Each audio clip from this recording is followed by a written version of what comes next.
Bu oyat muhim oyatlardan biri. Ya'ni farzand uchun ota-onani qanchalik darajasi ulug' ekanligini ko'rsatadigan oyatlardan biri. Alloh taolo bizga aytayaptiki: "Imma yablughanna indakal kibara ahaduhuma aw kilahuma fala taqul lahumā uffin wa la tanharhuma wa qul lahumā qawlan karīma." Agarda seni huzuringda ularga qarilik yetsa, yo ikkalasiga ham, yo ikkalasidan bittasiga. Bu nima degani? Yo birdaniga ota-ona ikkalasi ham qarib qoladi, qiyin holat qoladi, sizning qo'lingizda qoladi. Sizga muhtoj bo'ladi ular. O'zi ovqat yeyolmay qolishi mumkin, yoki o'zi suv icha olmay qolishi mumkin, yoki hojatiga chiqa olmay qolishi mumkin, yoki bittasi baquvvatroq bo'ladi, ikkinchisi qarib qolishi mumkin. Ya'ni ota-onada har xil holatlar yuz beradi.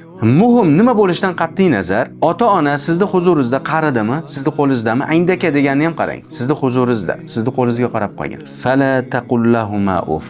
Ularga uff dema dedi. Ozgina uff degani siqildim degan. Bunga masalan ota-onaga qarab chimiradiganlar bor. Qoshini chimiradi yoki labini tishlaydi yoki go'layadi. Bular hammasi dinda Alloh taolo sizni qaytarayotgan narsalardan. Ota-onaga shunday muomalada bo'lish kerakki, juda ham hokisor bilan, tabassum bilan, chiroyli gapda ham dag'al chiqmaslik kerak. Bo'ldi-ta deydi masalan ko'pchilik. Yetar jonga tegdi deydi masalan. Bular hammasi siz uchun sinov. Oldingizda ota-onangiz qaridi, o'zi ota-onaga gap qaytarish mutlaq mumkin emas. Alloh taolo o'ziga ibodat qilishni va ota-onaga qariyu, yoshiyu farqi yo'q. Ota-onaga yaxshilik qilishni buyurdi Alloh taolo. Lekin bu yerda qarilik chog'ini qarang. Qarilik chog'ida yana ham sizga muhtoj bo'lib qoladi. Shunda uff dema, ozgina uff dema. Wala tanharhuma, ularni jerkima, ularga baqirma, ularga chimirma, hammasini o'z ichiga oladi. Va qul lahumā qawlan karīma, ularga nihoyatda nazokatli so'zlar, muloyim so'zlar, onajon, otajon, chiroyli, ularni xursand qiladigan so'zlarni ayt. Lekin min afsus,